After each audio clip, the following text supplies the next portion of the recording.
I don't know if you guys can see this, but this is my corn. There's like a big old gap. A little bit ago we had a storm and it had 35, 40-mile-an-hour winds.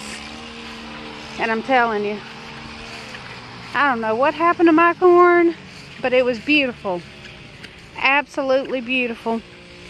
And you look at it, I tried to stand it up as much as I could, but I don't know if it's going to make it after it's bent over so far.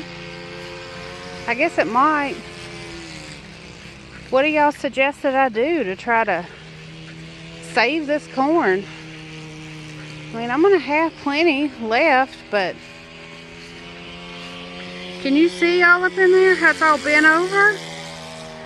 I just don't know what to do. It pretty much took out some of my tomatoes right here. Leaning all up on them. I guess we needed the rain, but the rain came with a price.